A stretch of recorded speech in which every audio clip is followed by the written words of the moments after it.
Hey guys, it's Whiskey, and welcome back to Path of Titans. In this video, I'm going to go over the Spinosaurus TLC. It's drastically changed the Spino from the way it looks to its moveset, and there's several different builds that you can use with the new Spino, so I'm going to go over those in this video, and I hope you enjoy. Along with the TLC came a major update as well, as you might have seen from Path of Titans, where they have basically nerfed all of the largest dinosaurs in the game. It's going to be a lot harder to stand and tank things than it used to be. They did give them a little more damage and faster cooldowns and stuff to make up for the lack of health. And they gave them a little bit more armor and stuff like that. But it's really going to force people to get good at the apexes. You still had to be good before with the apexes because they're so big and slow and they can't really get away from anything. You're basically forced to fight stuff like on a Rex. And since they took away Bone Break, where you can't immobilize anything, the Rex was really heavily dependent on its tankiness. But now they've even taken that away. So they're really just making the largest dinosaurs in the game a lot worse. There's gonna be a learning curve, and I think in the end it'll probably balance out. You'll have a select few people that are very good at the apexes still playing them, that learn how to play them right, learn how to time their bites and things like that. They'll probably still be somewhat viable, but without the tankiness and the extra health, people are going to be struggling a lot, I think, with the larger dinosaurs in the game. Now with the Spino, they've made it a little bit smaller and they've given it a lot of new abilities, and so it's very versatile. So it's going to fit in nicely with this update, even though it's going to be a little bit smaller and have lower health. There's a lot of ways to build it out depending on how you want to play it. It's really going to be excellent on the community servers that allow you to switch abilities without sleeping or without going to the home cave, because there's three basic builds, and how you have it built out is going to dictate how you play. And I have them separated into three different builds, and what I call them is the Aqua build, the Shoreline build, and then the Land Spoon build. That's how I have them separated. The Aqua build is going to be for fighting strictly in the water. The Shoreline build will be staying wet and around the shorelines, and then the Land Spoon build is for fighting up on land away from the water. I'll go over each of those. So to start off, I want to talk about the look. I like everything about the new look of the Spino, except for I'm not a big fan of what they did with the spine itself. I think this one is my favorite, the armor subspecies. I love the tail on this one and the way the tail blends in with the spine. I think it looks the most proportionate, and I think it's just the best overall, best looking one and aesthetically pleasing one. I guess they're supposed to be more paleo accurate now, but the one thing I don't like about this is the perfectly domed spine. I prefer this spine better on the health recovery one.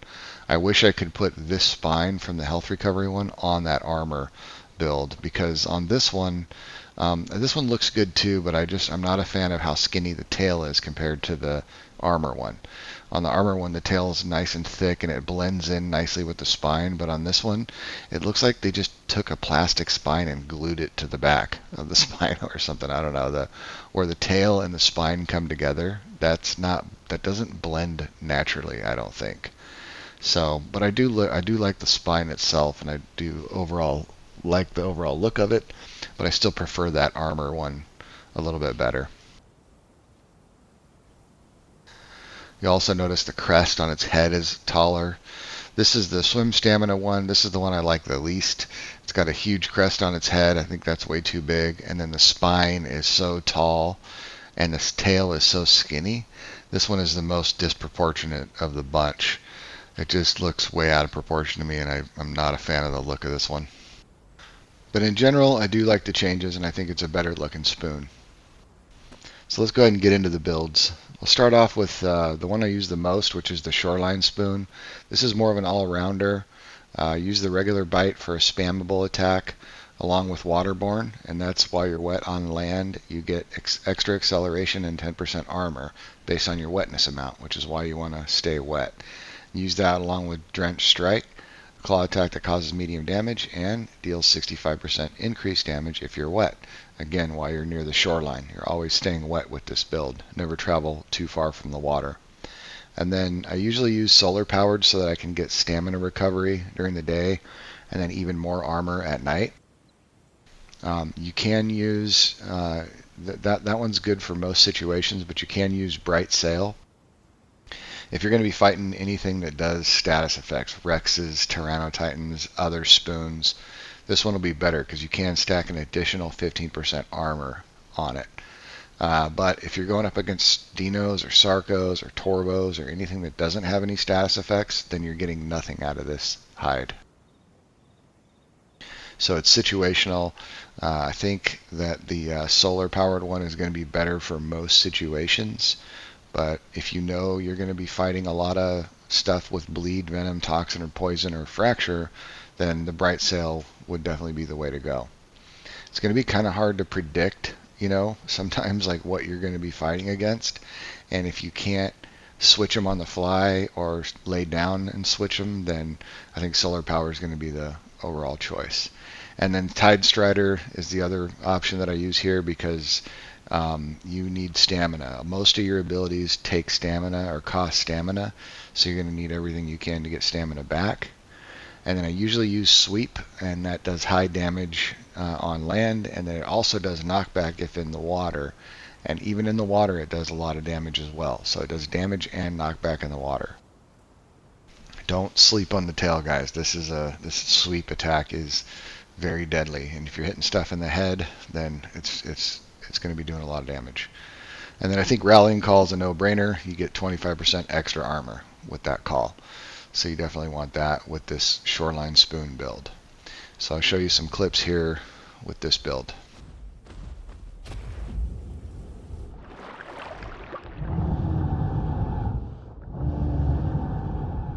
With this build, you hang out on the shoreline, and it's really good for fighting both on land and in the water.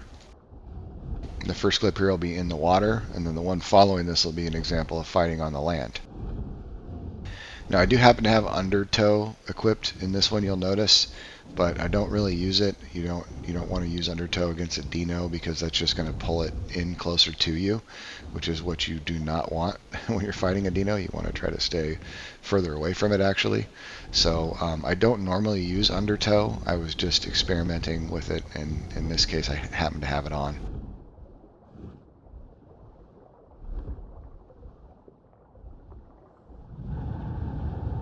Normally, fighting a Dino, I would want to be using my Aqua build, my Aqua Spoon build, but in this case, I was just cruising around and we were hanging out in Green Valley, and you never know what you're gonna encounter. There was stuff on the land, there was stuff in the water, so I have my Shoreline build on because it's just the best for, I think, all-around situations.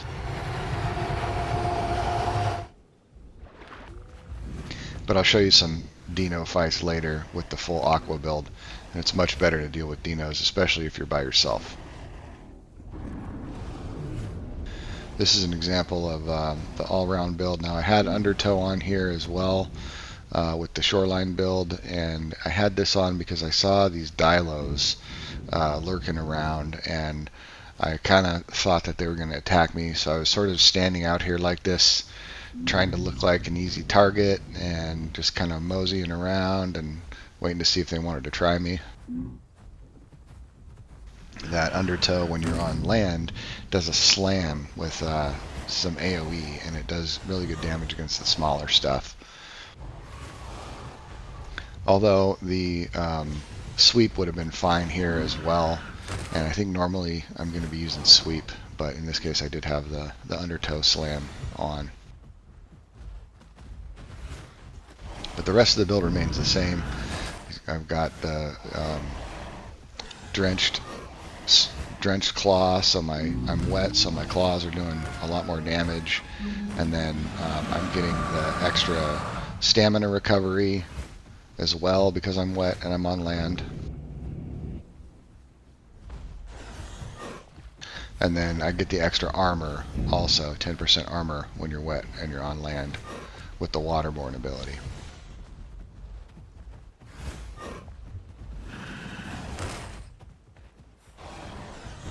The cooldowns and stamina cost are the two biggest challenges with the spoon. Those are the things you're going to have to be managing the most, depending on the build that you have. So it's good to have a combination. I'm using the Drench Strike, which has that long 5-second cooldown, so I use that in combination with the Bite. It can be a spammable. And sometimes when I'm doing the Aqua build, I'll use the Lunging Snap, which has a long cooldown in the Bite, but then I'll just use it with the regular claw, so I do have a spammable, even in the water. Just a couple of examples of how you can really tailor the build to suit your playstyle. So those dudes ran off, the Dilopack ran off, and I went downstream to go heal up, and I happened to see this one here eating bones. So I was like, oh, okay, maybe I can finish this fight. And I ran up and Chit was chasing this one, and I noticed his buddy was over here healing up in the trees. So I actually was able to finish that fight with a kill. One of the most annoying things to me fighting on the larger creatures is that the small packs of stuff can just come attack you, and then when they get low, they can just run away, and they don't have to die. But if you get low, you're just going to have to die. So it's one of the things that I really find irritating when playing on the apexes of the bigger dinosaurs. This is an example of just playing with the Shoreline build with a partner, and we're going up against a Tyranno Titan. So that's on this server, he's a class above us. He's an Apex, and we are sub-Apexes here on the Apex Killer server. So it's a challenging fight for us. If I was fighting this guy solo, I definitely would have used my call, to give me extra armor. But since there is two of us, I don't really feel like it's needed.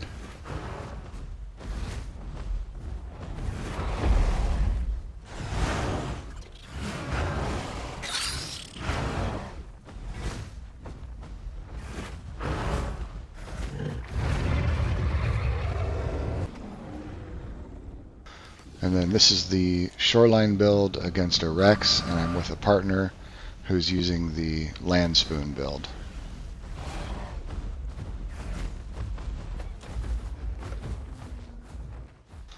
That's one of the nice things when you're playing with a partner, is that you guys can use combinations of builds. One person can use the Aqua spoon while the other one's using the Land spoon, or you can use a hybrid where, like we're doing here, is I'm using the Shoreline build and he's using the Land spoon build. So it works great for a lot of different scenarios. And then you can see he finishes them off with the Claw Slam here. So that's the next one I'll go over, is the Land spoon build, which is the one he was using, where you use Bite for your spammable. And then you use Shockwave, where your area of effect attacks now have 25% increased range, and they do 50% reduced damage to your partner. And then Claw Slam is what he just finished him off with. It's like a ground and pound. You slam your claws into the ground repeatedly, dealing damage, and it does drain stamina when you're using that. But it does high damage depending on what server you're on. Most servers have that one doing high damage.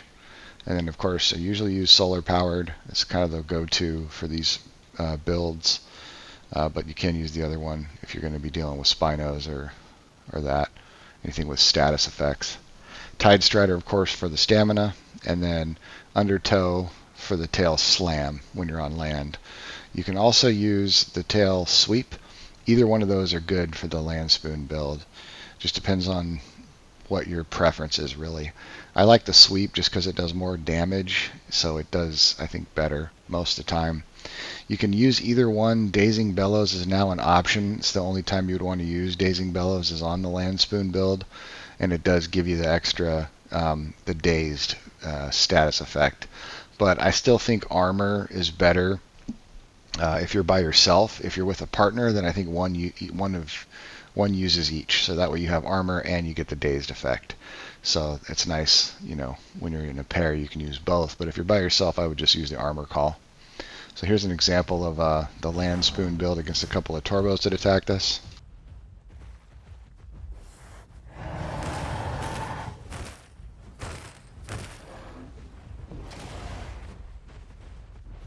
That Claw Slam also does knockback, so if you're near a cliff, you could knock somebody off of the cliff, and it's also good for moving them away from you.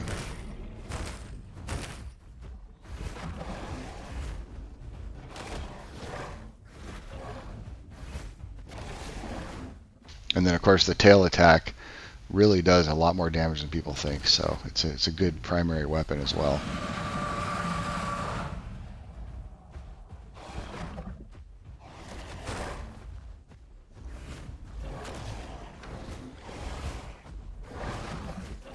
We knew the white one was almost dead. And on this server, you can see how much damage that the Torvos do. They've almost got him. They got him really low, but they're also, each one of them is about one shot to death, especially the white one. And he's running with bleed, so they go ahead and run away.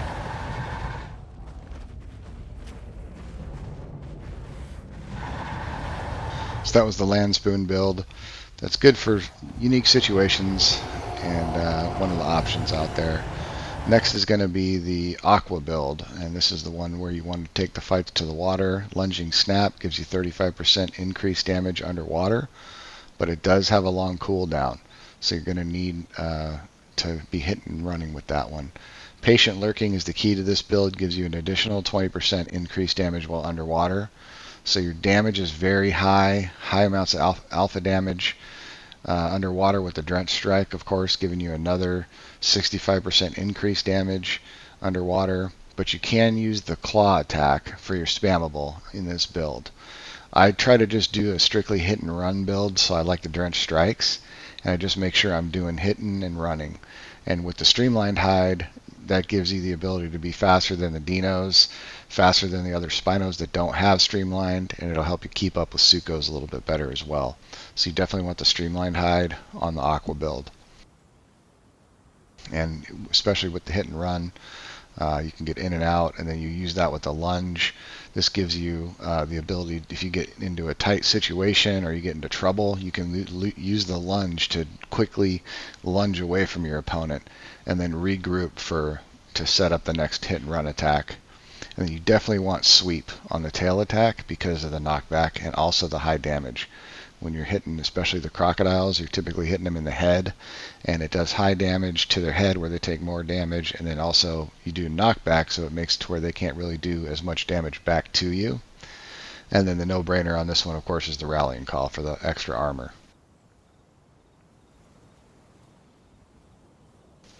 So here's a couple of clips with the Aqua build in action.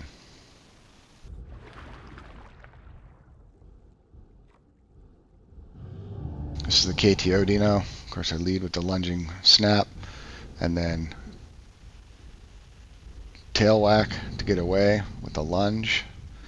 Then I can regroup, set up another attack, going with the lunge.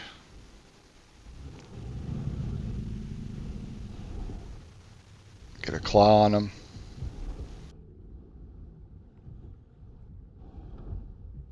Really helps to have a partner too with this build because it keeps them busy so that you can line up your hit and run attacks.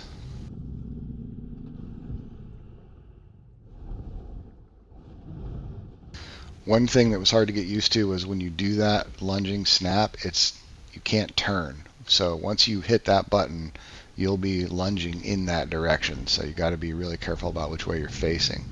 If your trajectory's off just a hair, you might miss your target. So it's a little hard to get used to that one. But you can see the stamina management's the big deal with this build. It really takes a lot of stamina because all these attacks and everything I'm doing are taking stamina, and you run out of stamina quickly. And if you run out of stamina, you're just going to be a sitting duck. So you got to be very good at managing stamina with this aquatic build.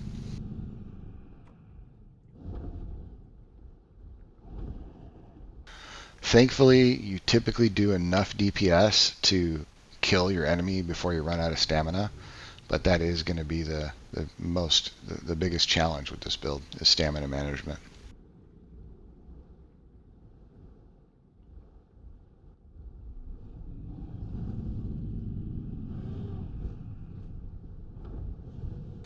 We finally finish him off here, and the next one is a DB Dino. That's a KTO Dino there. And the next one is going to be a DB Dino. A little bit harder fight, the DB Dino. They hit a little bit harder, and they have a lunging fracture that can slow you down. And that's really going to be, it's going to make it super important for you to have your lunge on the Spino because if you get fractured, then you're going to need that to get some distance until the fracture wears off.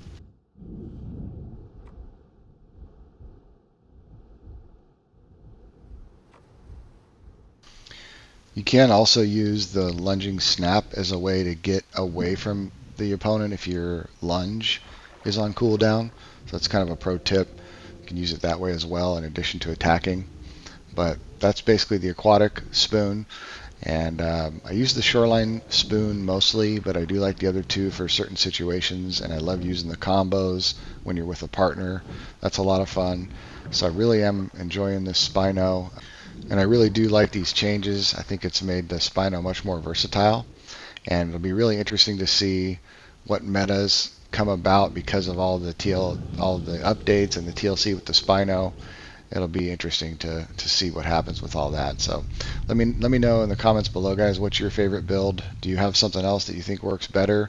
A different combo that I didn't show here? I'd love to hear that in your comments below. And as always, guys, I hope to see you out there in Gondua. Thanks for watching. Goodbye.